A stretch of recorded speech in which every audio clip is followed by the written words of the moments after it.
Hey, hello everyone. Welcome to another Theology of the Body Educators Digging Deeper. We're really blessed today that Jessica Whelan from Vermont is with us to give another talk on the topic of the harmful effects of hormonal contraception. This is an important topic today. When contraception is so accepted in our society, even among Catholics, it's important to discuss how it's harmful, the harmful effects that it has, and the benefits of living according to church teaching. So let me introduce our speaker today. So Jessica Whelan lives in Vermont, and she's a licensed naturopathic doctor in the state of Vermont and a Creighton Model fertility care medical consultant.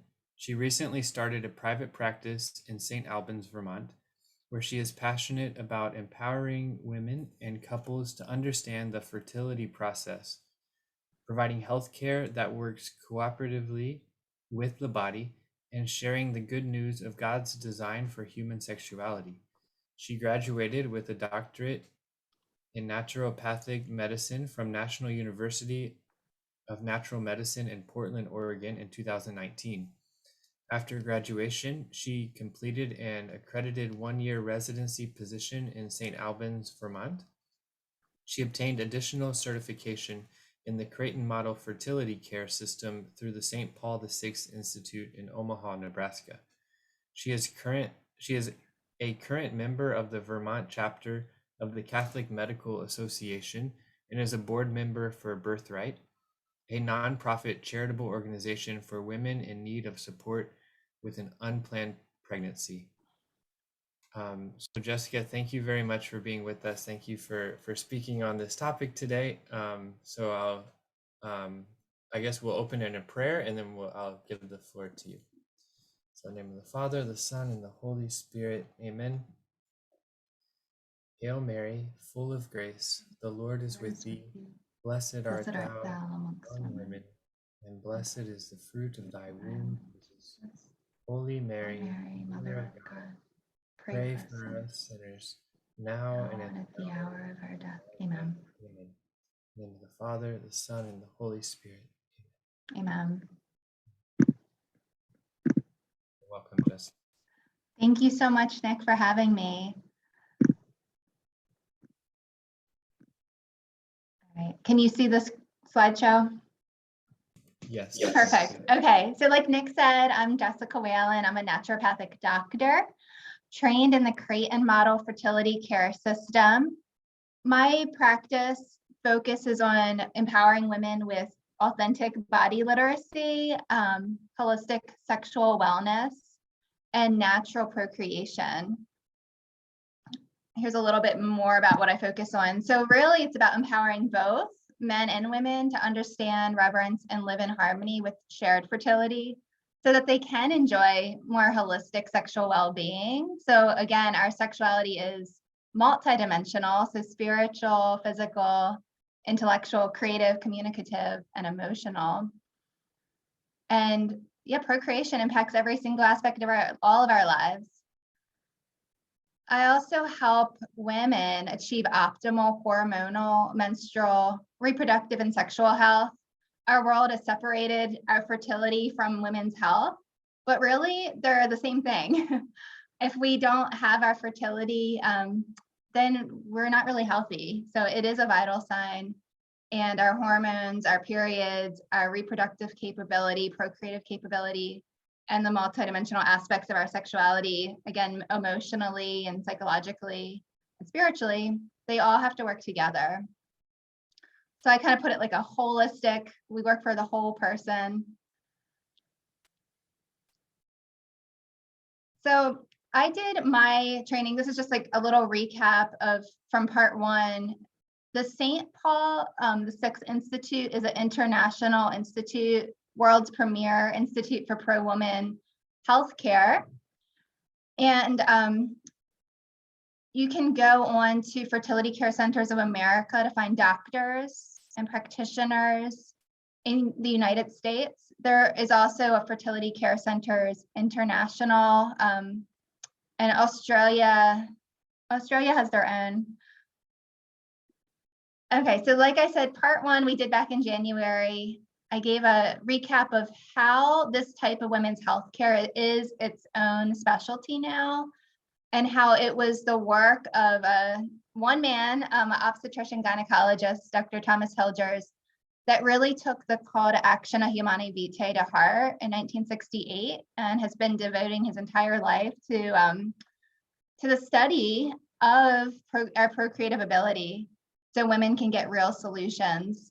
Today, we're going to talk more about the harmful effects that artificial hormones have on our bodies, and some other options that women and couples have. So there are actually over 250 different brands of hormonal contraception. So contraception, it could be like, we have the barrier methods, so like condoms as an example, but a lot of them are artificial hormones. So there's injections, there's that intrauterine device that you see in the middle. There's these rings that women put into their vagina, which actually have hormones in them. I'll talk a little bit more about that. Birth control pill is one of the most famous. There's implants that women put in their arms, and patches. So the pill, you might see it abbreviated OCP for oral contraceptive pill, or just called the pill. So many different brand names and generic names. It's a huge business. The shot, this is the depot. You might hear that abbreviated as depot. Women get these injections, and they supposedly are effective a form of birth control for up to 3 months, but they're also used for a lot of medical conditions, and I'm going to talk more about that later on. The ring, this is a synthetic form of estrogen that has a lot of scary side effects that we're going to talk about, but really interesting how you can see how women insert it. Okay, so the IUDs, you might hear this referred to as a long-acting reversible contraception. So in the medical community, they call them LARCs. There's a lot of different types you can see. This one, the Paragard it's actually, there's no hormones, it's copper. But then these other ones do have synthetic forms of progestins, they're called. And you can see that women leave them in their bodies for many years. And here's a little picture on the right, what it looks like. So it goes up through the vaginal canal, through the cervix, and then it sits inside the uterus where our baby would normally sit. The next Prolong, you can see a picture of how it's injected in the woman's arm. And this is left in for several years. And it's also a synthetic form of estrogen. And the patch. And so I put a little picture. This is kind of an alluding. You see it's law group representation. A lot of these have been in lawsuits because of pretty scary side effects, death and strokes, which we'll talk about. So currently there are 1.9 billion reproductive age women worldwide. When we say reproductive age, they're cycling. So a woman starts her menstrual cycle, as a teenager, average age like 13, 14 years old, and continues to the average age about 51 at the menopause. 407 million of these women are currently using artificial hormonal types of contraception. In the United States, over 50% of women, so 65%, are using contraception currently. I wanted to have a little bit more, since this is an international talk, worldwide statistics. So this is from the United Nations.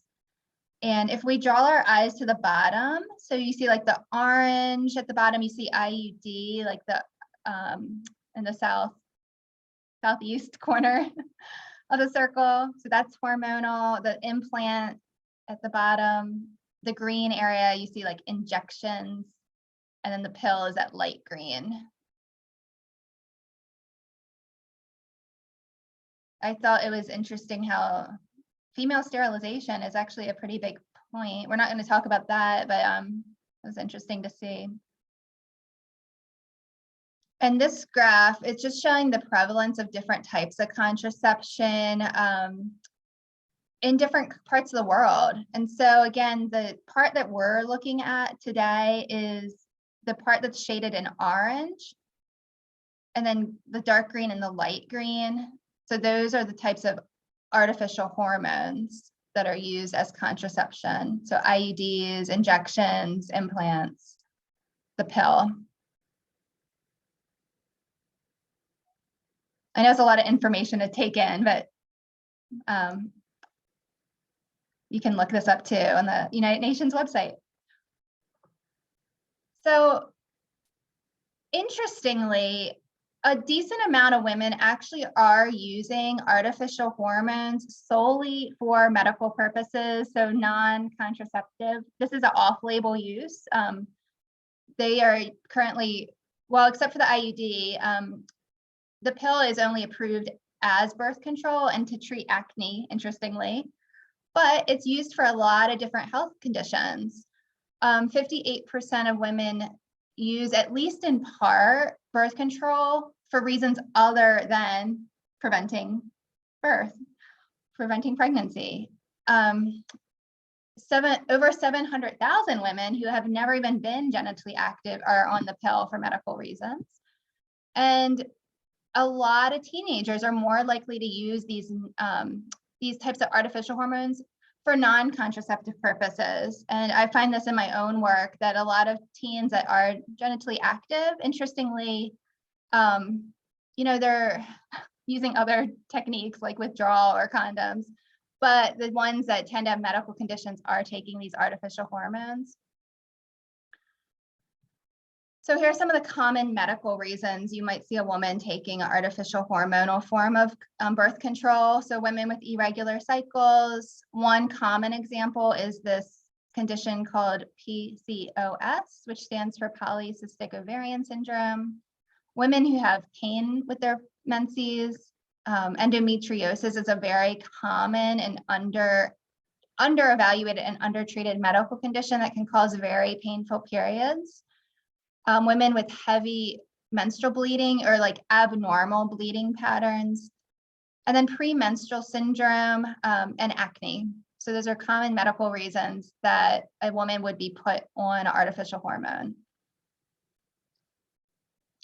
I wanted to show you that these artificial hormones, they toss around the words in the medical community, progesterone and estrogen, but they're not. They are not the molecule that our body makes. So our body naturally creates progesterone after we ovulate. The ones that are in artificial hormones, we call progestins. And if you look at this molecular structure in the, the upper like right-hand corner, you can see that there is a molecular difference, and they do not act the same way in our body. And they actually trick our brain to shut down our natural fertility. Same with the estrogen. So there's a synthetic version on the left.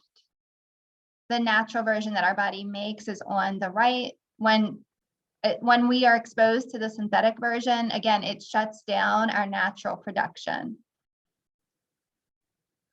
The birth control, how does it work? So it does prevent us from ovulating. So our ovaries will not release an egg. And again, if we don't ovulate, our body will not make progesterone. So it's stopping our normal hormonal production. It's also thinning the uterus lining to prevent implantation if conception does occur. So when we conceive, a conception occurs in the fallopian tubes, and then that baby takes about a week to travel to the uterus and implant. The uterine lining has to be nice and thick and filled with like new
Okay.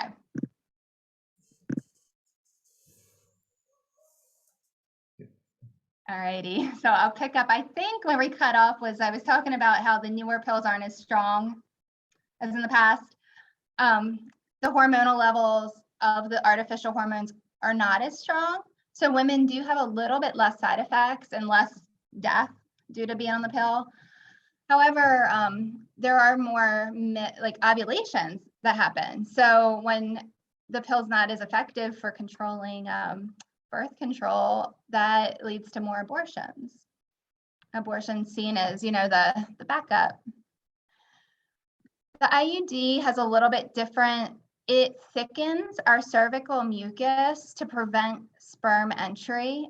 It also thins the uterus lining, again, like the pill does, to prevent implantation of the baby if conception does occur.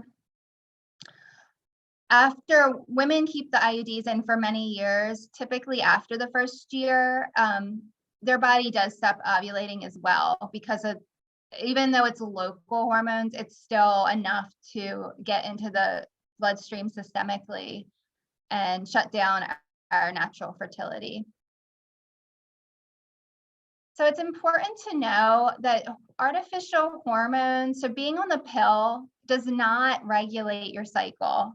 It looks like it does. Women think it's treating their underlying health condition because it looks like they're having a regular menstrual cycle. They have these things called pill bleeds. So 1 week a month, they'll have like a placebo pill, and then their body just kind of sheds blood. But they didn't ovulate. And so this is not a true menstrual cycle. And so it's really important to know it's not it's not regulating our cycle. It actually is shutting down our normal fertility cycle. And so therefore it's not addressing the underlying cause of whatever health condition this woman's experiencing.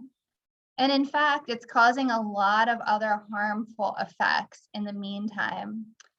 It's also prolonging their time to diagnosis of actually treating the underlying cause and getting real health care. These are some of the side effects. So these are more like chronic disease side effects of being on the pill or other artificial hormones. So it depletes our body of tons of nutrients and vitamins, which are needed for normal neurotransmitter synthesis, normal cellular function, normal metabolic function, the synthesis of other hormones like thyroid hormone. So not without side effects. It can cause something called adrenal fatigue. The medical term for this is hypothalamic pituitary adrenal dysregulation. Our adrenal glands create cortisol, and also some other hormones. And so the pill does suppress that. Women can experience brain fog, sleep disturbances. The pill is very inflammatory. They're basically synthetic versions of like steroid hormones. And so when we think of steroids, short term, they can help you feel better because they can suppress things. But in the long term, they're creating a lot of inflammation in the body, which can actually infect our digestion as well. So you can see leaky gut. The medical term is intestinal hyperpermeability. Basically, our intestines get weak, and things that are supposed to stay inside are coming out. And so this can lead to pain, nausea, something called irritable bowel syndrome. We actually have hormone receptors inside of our intestines even. These are some other common side effects of being on synthetic hormones. So blood sugar imbalances, which can lead to weight gain, especially in the abdomen region. It creates high blood pressure, dyslipidemia, which is where your quote unquote bad cholesterol is too high and the healthy kind gets too low. And then high blood triglycerides. Little infographic of metabolic syndrome, which is a big health condition in the United States, especially affecting mostly the cardiovascular system. So the pill, here's some more side effects. The pill creates thyroid problems, metabolic inflammation, which is called meta-inflammation in the medical community, anxiety and depression. This is huge.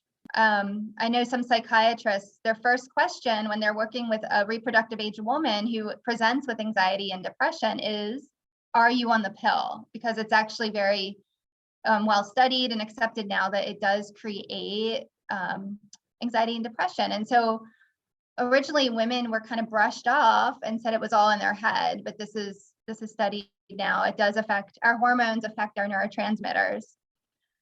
Headaches and migraines.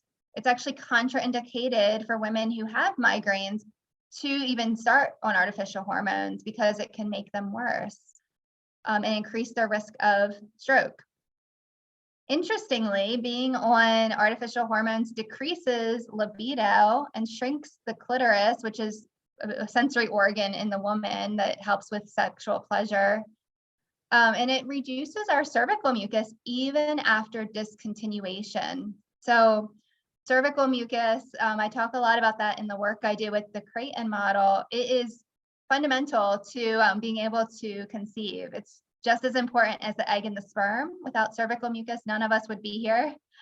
And so it's actually a very common underlying cause of the experience of infertility is this lack of cervical mucus. Being on the pill or artificial hormones does increase the risk of future miscarriage because it takes a while for the body to detox those artificial hormones and then to get the normal hormonal level back to a healthy state. And it does reduce women's ability in the future to conceive or to healthfully carry a pregnancy to term. So those are more chronic disease, which are, I think, pretty serious, but here's some even scarier ones. These are the life-threatening ones that a lot of the companies that make these, the pharmaceutical companies that make the hormones have been in lawsuits over. So blood clots, you might hear the word deep vein thrombosis. This is a clot in the leg. And then we can have clots in the lungs. When they move, when those clots get loose and travel throughout the body, we call them embolism. So they can be really scary because if that clot travels to our lungs or our brain, it can cause a stroke or heart attack, which the medical word is myocardial infarction. Also, cervical and breast cancer are side effects. This is just a small amount of data. I mean, there's a ton out there, but I learned this from, there's this documentary that just came out that I really recommend. It's called The Business of Birth Control. And it's heartbreaking, but hopeful because it talks about families that have lost their daughters due to death from being on some of these artificial hormones. But then it's like pretty pro, like learning about our bodies and body literacy so we can work in harmony with them. It's not from a faith-based perspective at all, but it's helpful. Anyway, so Merck, a big pharmaceutical company, they had to pay $100 million, which really is not a lot of money for them, due to a lawsuit over the Nuvaring. So that's what the women put in their vagina. It's a synthetic version of estrogen, and it has caused death. And then Bayer, they had to pay $2 billion for Yaz and Yasmin. You've probably seen commercials for them. So all these, they're still in the market. Especially the families who lost daughters due to death from being on these, they really wanted the pharmaceutical companies to have to put what's called a black box label on the drug. So some medications like different psychiatric meds, for example, they have something called a black box label. And what this is it says right on the front that it's linked to increased risk of death. Well, somehow they got away with not having to do that. And so there is, to this day, still no black box label, but they did have to insert like more of the side effects in their product insertion. So, those big long sheets of paper that you have to unfold, and they're in very tiny medical language. So that's all they had to do. And there's this one more infographic I saw, the IUD, some of the side effects. I have women that have a lot of chronic urinary tract infections, a lot of chronic vaginal infections that have resolved from getting their IUDs taken out. I had a patient that was passing out. She was fainting. And we, again, we have hormone receptors in our blood vessels. And so they affect our blood pressure, and they can also cause what we call vasovagal reactions. So that symptom also resolved when she got her IUD removed. Okay, so I wanted to just tell you how important our natural hormones are. Again, we don't make natural hormones if we're taking artificial ones, because those artificial ones shut down our natural production. In the medical community, it's just interesting because we would never tell someone that insulin is optional or thyroid hormones optional. Like, if you don't have them, you will die like pretty quickly. But somehow we think it's optional for women not to have estrogen and progesterone, and they might not die immediately, but as you could see from the last few slides, they are having significant health effects. And a lot of times we're not connecting the dots. So anyway, estrogen, it's so important in our brain health and our memory. It's important for healthy moods to help ward off anxiety and depression. Super important for our heart health, as well as all our blood vessels. So cardiovascular and our blood pressure and our healthy cholesterol. It's important for breast health, the metabolic function of it, bone density, and also for our gut health. Again, we have hormone receptors in our gut, and there's been interesting studies showing that more women suffer from like IBS, which is like abdominal pain and digestive issues, than men because of our hormones being out of balance. Just a little, I know this is a little a little medical looking, but I wanted to emphasize how important this natural estrogen is. So again, learning and memory. I'm looking down the left side, insulin, helping with fat metabolism and preventing cancer. Progesterone, super important hormone, and we need it if we're going to carry a healthy pregnancy so we don't have a miscarriage. But it has so many other roles in the body. So every woman needs to be creating their own progesterone. Again, we only make it if we ovulate. It's a natural anxiolytic, so it helps calm our mood. It's a very calming hormone. And in our culture, especially in the United States, we have a very high level of chronic stress, high cortisol. When cortisol is high, progesterone actually goes low because they share the same biosynthetic pathway. So a lot of women are deficient in progesterone. And if they're on an artificial hormone, they are rock bottom. So anyway, it helps with our mood. It helps with our sleep, our healthy, strong, dense bones, healthy heart and blood pressure. Sorry for the typo there, metabolism boosting, it should say. It strengthens our immune system. It's interesting, women who are cycling naturally, we are more susceptible to catching a cold different parts of our cycle because our hormones influence our immune system. Progesterone, again, helps with healthy digestion and also brain health. So cognitive health, memory. Some more health benefits. Fighting fatigue, reducing vaginal dryness and hot flashes, improves our mood and our sleep, helps with our skin health and bone health, and helps with a healthy weight and metabolism. Symptoms of low progesterone. A lot of women experience these.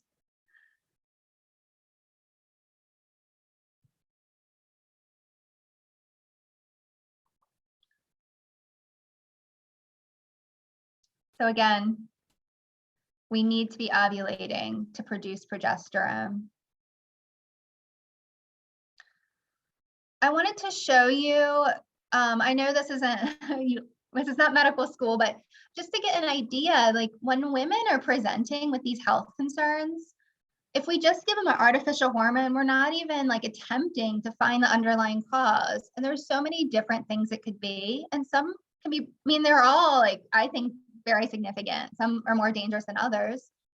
But heavy bleeding, it could be a thyroid issue. It could be a tumor. It could be hormonal imbalances with the ovarian hormones, estrogen and progesterone. Could be cancer. It could be nutritional deficiencies. Iron's a big one. Iron deficiency actually can cause heavy bleeding, and it also is worsened by heavy bleeding. So it's kind of like this negative feedback. Painful periods. A lot of women have pain. We should not have pain. If it doesn't resolve with some natural treatments, like changing our diet and maybe some supplements, then we need to look for a more scary underlying cause like endometriosis. So it could be our immune system, it could be our diet, inflammatory. We have a lot of environmental toxins that we need to detox from, food sensitivities, and poor gut health. Our gut health is so important for our immune system, for our mental health, and for our hormonal health. Irregular cycles. So many reasons women can have irregular cycles. And again, putting them on an artificial hormone is not regulating it. It's just shutting it down and kind of, it looks like it's normal, but it's not. So here's some of the causes that we evaluate for. PMS. This is a medical condition called premenstrual syndrome. It's when women have any one of these symptoms that are occurring more than 3 days before the onset of the period or the menstrual bleeding. So again, if they have just even one of these more than 3 days before their period starts, it's clinically significant because it's linked to low progesterone and maybe excess toxic estrogen metabolites. This is important to treat, one, because women deserve to feel good. I know women who feel terrible for 7-10 days every single month. And also when we have PMS, it increases our risk factor for miscarriage, and it also increases our risk factor for postpartum depression. So it's really important to take these seriously. It's not just part of being a woman. There's an underlying condition we need to help them with. So irritability, breast tenderness, bloating, weight gain, carbohydrate cravings, crying easily, depression, headaches, fatigue, and insomnia. Here's some of the underlying conditions that could cause PMS. So again, low progesterone, really big. Inflammatory diet, nutritional deficiencies. I see magnesium deficiencies very often. Food sensitivities, adrenal issues, poor gut health, and environmental toxins. So you might be wondering why why is this so revolutionary to look for the underlying cause? And it's interesting because in women's health, it is kind of like this one field of medicine where it's like the same treatment for pretty much anything that ails you is to give you artificial hormone.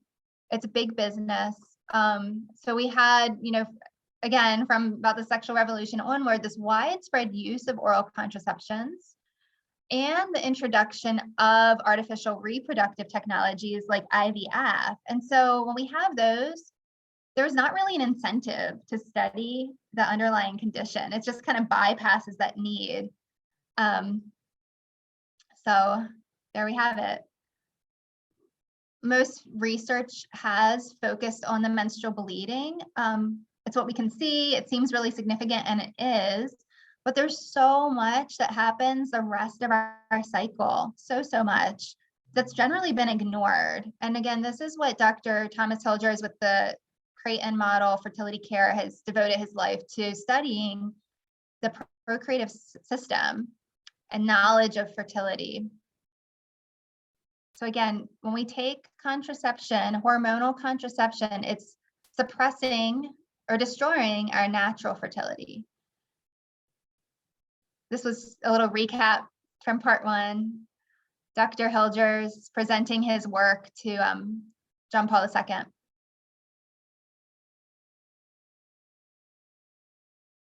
And just want to end with some hopefulness. So we have this new form of women's health care. It's not that new. He's been working on it since the 70s, and it's expanded to become an international system of procreative health that treats and identifies the underlying cause of health conditions, and it empowers women to be active participants in their own health care and teaches authentic body literacy and true body autonomy. So I'm just trying to let women know that they have choices. It's interesting when women start charting their cycles, they make different decisions about how they treat themselves and then how they interact with men as well, because they have this new reverence for their body.